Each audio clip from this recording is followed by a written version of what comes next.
Daily, weekly और monthly राशिफल के साथ साथ ज्योतिष, वास्तु, मंत्र आदि से जुड़ी वीडियोस रेगुलरली पाने के लिए चैनल को अभी सब्सक्राइब कीजिए और बेल नोटिफिकेशन पे भी क्लिक कीजिए ताकि नई वीडियो की नोटिफिकेशन आपको समय पर मिल जाए।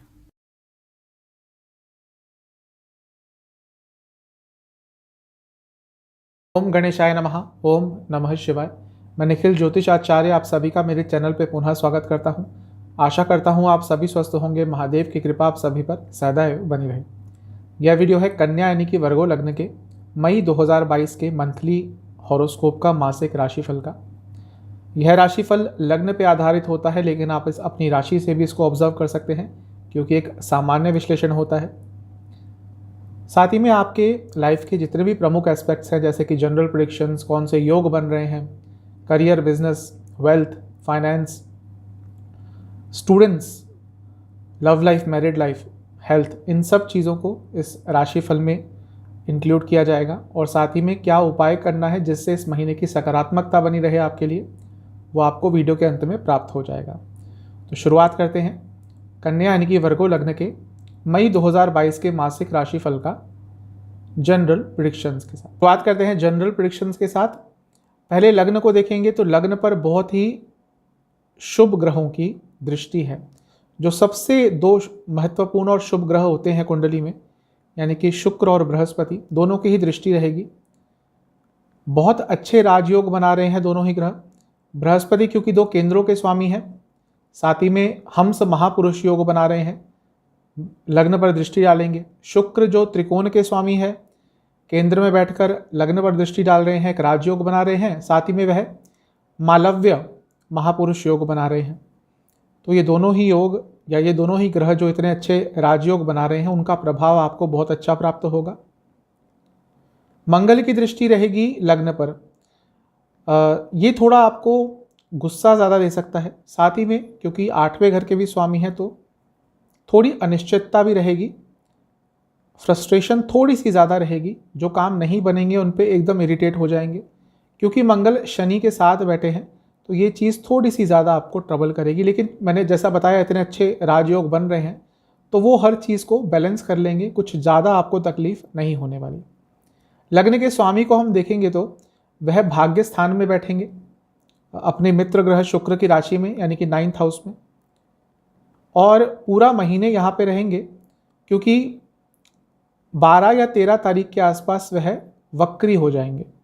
इसलिए कुछ ज़्यादा टाइम स्पेंड करेंगे भाग्य स्थान में तो भाग्य का साथ मिलेगा, और जब वक्री हो जाएंगे तो भाग्य का और साथ मिलेगा, जल्दी जल्दी साथ मिलेगा।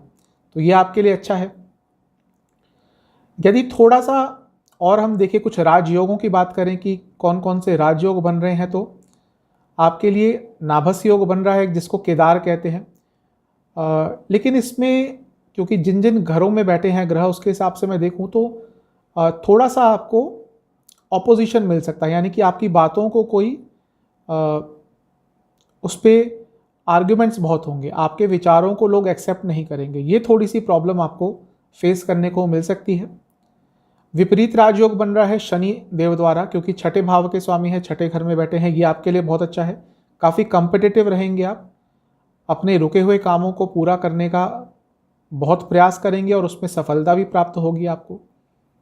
कल्पद्रुम योग बन रहा है, ये भी कंपटीशन के लिए अच्छा है। कुछ कॉम्पिटिटिव आप करते हैं, कॉम्पिटिटिव एग्जाम की तैयारी करते हैं या कुछ ऐसा काम करते हैं जिसमें कंपटीशन का लेवल बहुत अच्छा होता है, बहुत ज़्यादा होता है, तो भी आप इस महीने बहुत अच्छा परफॉर्म कर पाएंगे। तो बहुत अच्छे योग बन रहे हैं, इनका फ़ायदा आपको ज़रूर उठाना है। लक्ष्मी योग भी बहुत अच्छा बन रहा है। एक तो मालव्य योग को भी एक तरह का लक्ष्मी योग ही मानना चाहिए, लेकिन जब भी एक त्रिकोण के स्वामी केंद्र में आते हैं तो वो भी अपने आप में लक्ष्मी योग बनता है। और जब एक शुभ ग्रह यानी कि बृहस्पति या शुक्र ये योग बनाते हैं तो उसको भी लक्ष्मी योग ही कहते हैं। तो पैसा भी आपके पास इस महीने बहुत आने वाला है। थोड़ा सा और डीप एनालिसिस कर लेते हैं। महीने को 3 पार्ट्स में बांट लेंगे। जो महीने का शुरुआती भाग है उसमें मैं आपको यही कहूँगा कि थोड़ा अपने पैशन को जानने की कोशिश कीजिए। काफ़ी भौतिक सुखों की आपको प्राप्ति ज़रूर होगी और एक क्लैरिटी भी आ जाएगी कई चीज़ों को लेकर। जो कन्फ्यूजन बहुत समय से चल रही थी मन में, उसको लेकर आपको महीने के शुरुआत में बहुत क्लैरिटी आ जाएगी। काफ़ी इंडिपेंडेंट फील करेंगे। महीने का बीच का भाग जो है, यहाँ पे आपको थोड़ी स्टेबिलिटी दिखानी पड़ेगी। अपने निर्णयों के साथ अपने डिसीजंस के साथ खड़ा होना पड़ेगा और अपने डिसीजंस को किसी से इन्फ्लुएंस नहीं होने देना होगा। काफ़ी ऑर्गेनाइज रहेंगे आप और लीडरशिप क्वालिटी दिखाने का मौका मिल सकता है। आपको यह पता होना चाहिए कि आप क्या कर सकते हैं। अपनी क्षमता यदि जानने की कोशिश करेंगे महीने के बीच के भाग में तो आपके लिए बहुत अच्छा रहेगा। जो महीने का अंतिम भाग है यहाँ पे थोड़ी सी प्रॉब्लम कुछ समय के लिए आ सकती है, क्योंकि किसी चीज़ को लेकर थोड़ी नेगेटिविटी आ जाएगी लाइफ में, ज़्यादा चिंता करने लगेंगे, उसके कारण हेल्थ पर भी इफेक्ट पड़ेगा, स्लीप डिसऑर्डर्स हो सकते हैं और कुछ और प्रॉब्लम भी आपको हो सकती है। तो महीने का जो अंतिम भाग है उसमें थोड़ा धैर्य दिखाना है, साथ ही में थोड़ी मेहनत भी ज़्यादा करनी पड़ेगी, लेकिन आपको हिम्मत नहीं हारनी। जो भी प्रॉब्लम होगी, जैसा मैंने कहा, बहुत अच्छे योग बन रहे हैं तो हर चीज़ को वो बैलेंस कर लेंगे, इसलिए डरने की कोई ज़्यादा बात नहीं है। तो आपके लिए जनरल प्रेडिक्शंस अच्छी ही दिख रही हैं। अब चलते हैं करियर की तरफ। जो लोग जॉब करते हैं महीना पॉजिटिव है, क्योंकि आपके जो 10वें घर के स्वामी हैं बुध, जो कि आपके लग्न के भी स्वामी हैं, वो भाग्य स्थान में बैठेंगे, तो भाग्य का संपूर्ण साथ मिलेगा कार्य क्षेत्र में। तो ये महीना अच्छा है।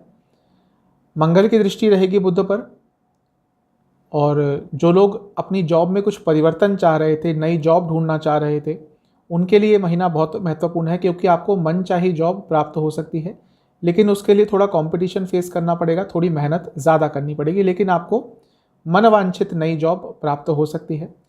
और करियर में भी कुछ बहुत पॉजिटिव चेंजेस आते हुए दिख रहे हैं। एक चीज़ कहूँगा कि आपका अपने इमीडिएट बॉसेस से, जो भी आपके ऊपर काम करते हैं, उनके साथ थोड़े ईगो क्लैशेस हो सकते हैं इस महीने, तो थोड़ा सा उसको अवॉइड कीजिएगा। अदरवाइज जो इतना अच्छा समय है, शायद उसमें कुछ विघ्न आ जाए, शायद उसमें कुछ रुकावटें आ जाएं। महीना अच्छा है। थोड़ा और डीप एनालिसिस कर लेते हैं, महीने को 3 पार्ट्स में बांट लेते हैं। जो महीने का शुरुआती भाग है, इसमें आपको थोड़ा प्रैक्टिकल रहना पड़ेगा, अपनी कैपेबिलिटीज़ को जानना पड़ेगा, अपनी क्षमताओं को जानना पड़ेगा, अपने स्किल्स को और जानना पड़ेगा और उन पर और भरोसा करना पड़ेगा।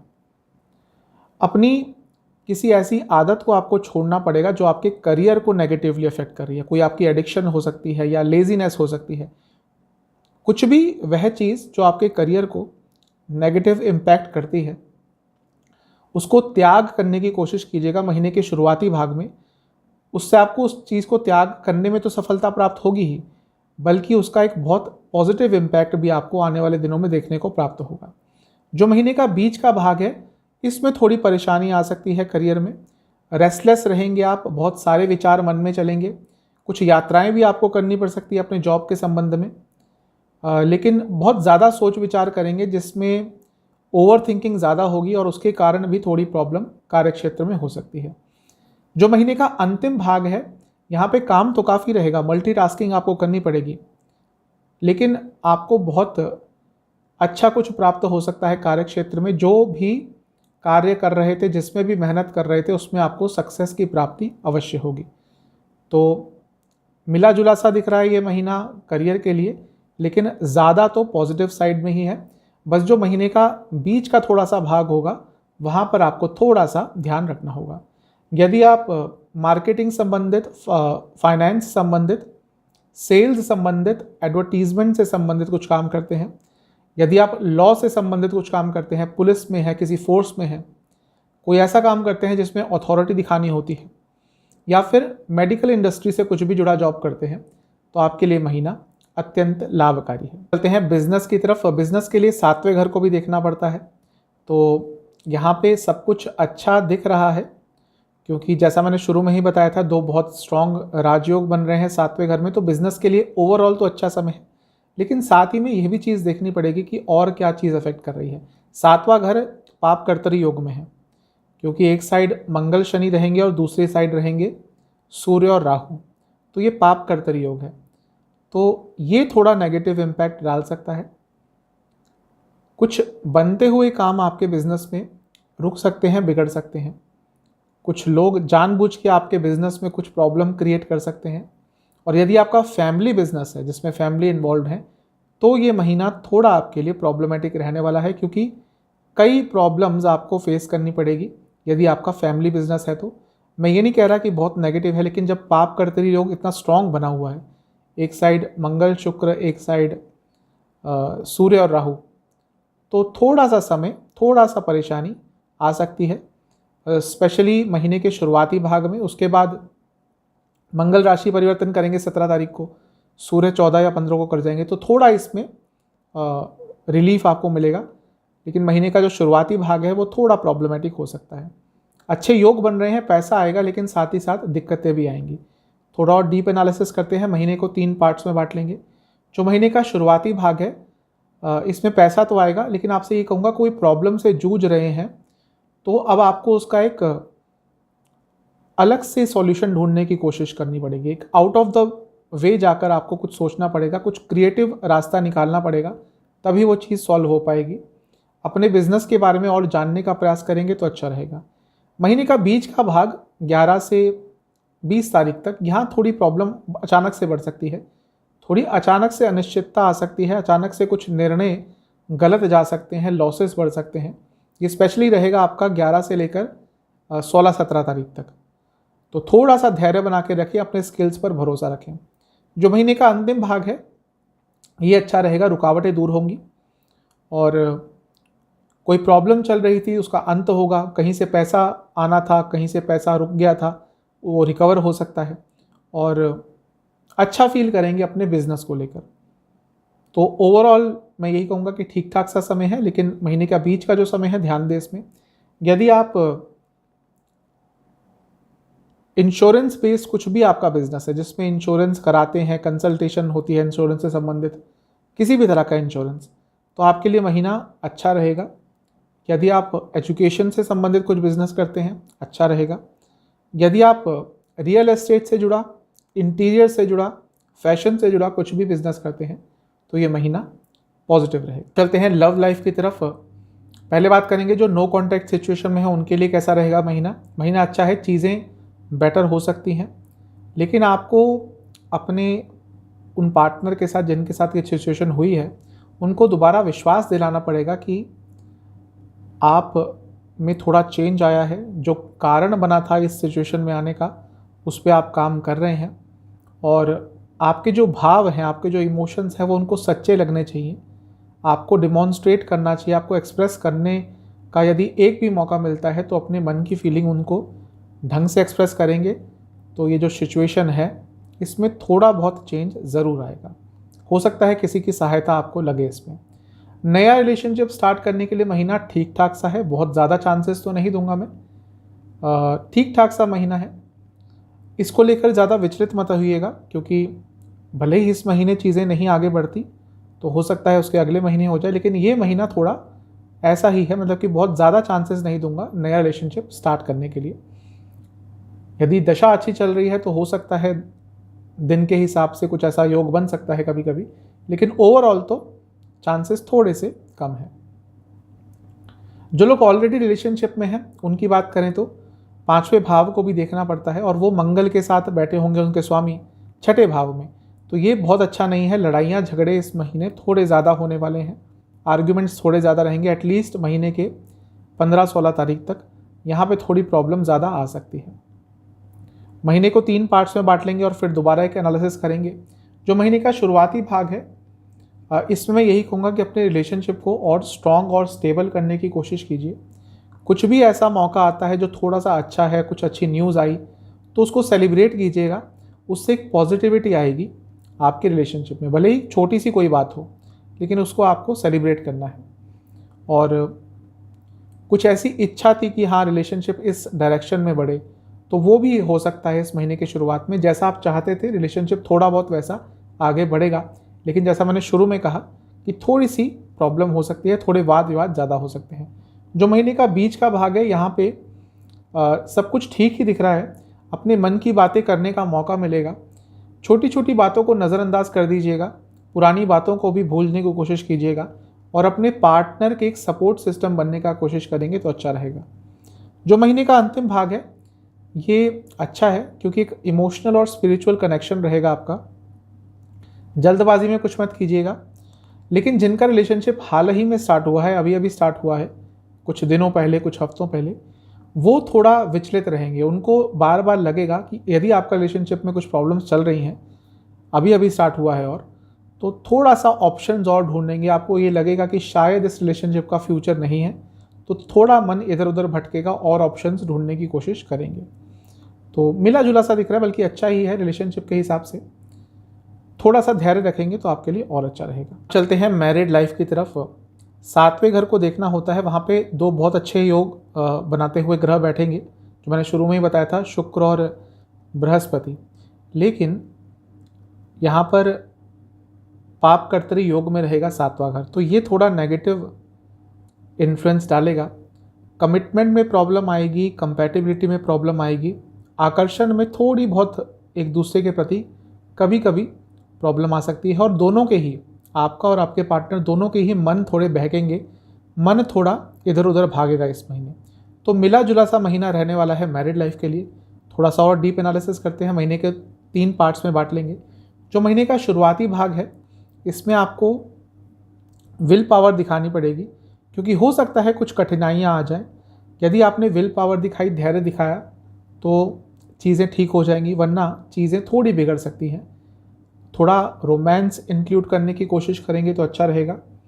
फेक कमिटमेंट, गलत कमिटमेंट, फॉल्स कमिटमेंट बिल्कुल मत दीजिएगा अपने लाइफ पार्टनर को। जो कर सकते हैं उसी चीज़ के लिए हाँ बोलिएगा, वरना प्रॉब्लम हो सकती है। जो महीने का बीच का भाग है, जिनकी शादी रिसेंटली हुई है, आपको अपने लाइफ पार्टनर को और बेहतर तरीके से जानने का मौका मिलेगा।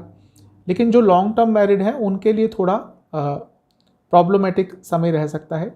उदासीनता रहेगी, डिसअपॉइंटमेंट फील होगी, कमिटमेंट प्रॉब्लम जैसा मैंने शुरू में कहा था वो तो होगी, साथ ही साथ कंपैटिबिलिटी बहुत प्रॉब्लमेटिक रहेगी।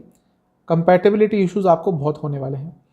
आपसे मैं यही कहूँगा कि यदि आप चाहते हैं कि ये समय आराम से निकले, तो अपनी बातों में मिठास रखिएगा। यकीन मानिए, सिर्फ इतना करने से ही बहुत बड़ी प्रॉब्लम आराम से निकल जाएगी। जो महीने का अंतिम भाग है, ये मिला जुला सा है, इसमें कुछ ज़्यादा प्रॉब्लम तो नहीं रहेंगी। यदि आपने अच्छी तरह से बात करना शुरू कर दिया महीने के बीच के भाग में, तो यहाँ पे चीज़ें आप खुद देखेंगे कि बहुत पॉजिटिव हो गई हैं। कुछ व्यर्थ की चिंताएं ज़रूर कर सकते हैं, जिसके कारण एक नेगेटिव इम्पैक्ट डाल देंगे खुद अपने वैवाहिक जीवन पर। अपने पार्टनर की, अपने लाइफ पार्टनर की बातों को समझने का प्रयास करेंगे तो अच्छा रहेगा। केवल सुन के उसको एक कान से निकाल के एक कान में डाल के दूसरे कान से निकाल देने का कोई फ़ायदा नहीं होगा।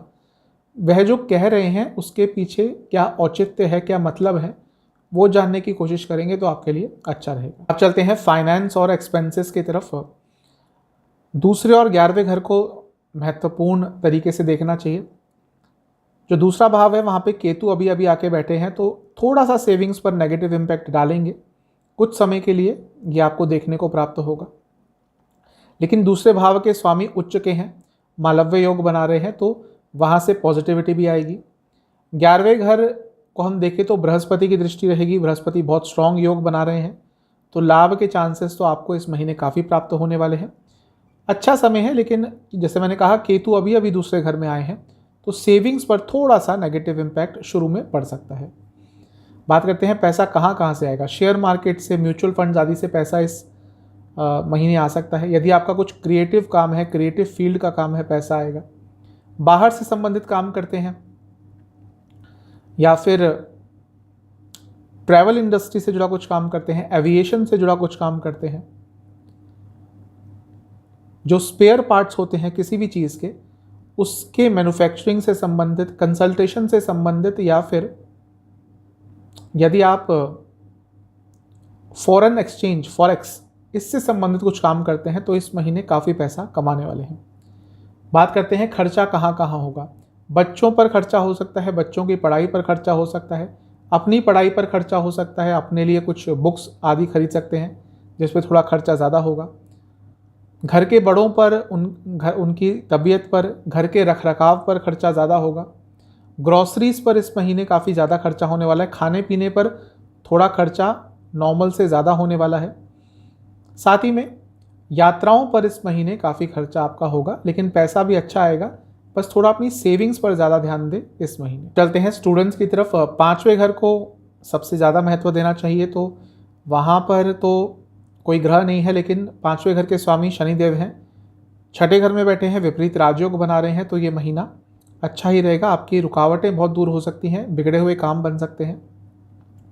कॉम्पिटिटिव एग्ज़ाम है तो ये पूरा महीना आपके लिए बहुत अच्छा ही रहेगा, उसके बारे में बात करेंगे।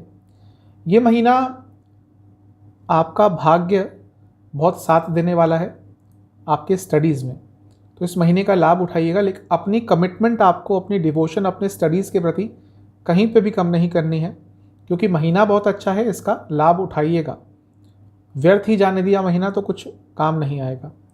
कुछ कन्फ्यूजन चल रही थी अपने स्टडीज़ में, अपने स्टडीज़ को लेकर किसी भी तरह की, वो भी इस महीने दूर होती हुई दिख रही है। जिनका कॉम्पिटिटिव एग्ज़ाम है या कुछ भी एग्ज़ाम है, तो यदि आपका महीने के शुरुआती भाग में एग्ज़ाम है तो आपके लिए अच्छा रहेगा, एक नई उम्मीद जागेगी और जो भी आपका एग्ज़ाम होगा उसमें परफॉर्मेंस आपके लिए अच्छा रहेगा। जो महीने का बीच का भाग है इसमें थोड़ी प्रॉब्लम हो सकती है, थोड़ी अनिश्चितता रहेगी यदि आपका कोई एग्ज़ाम है तो।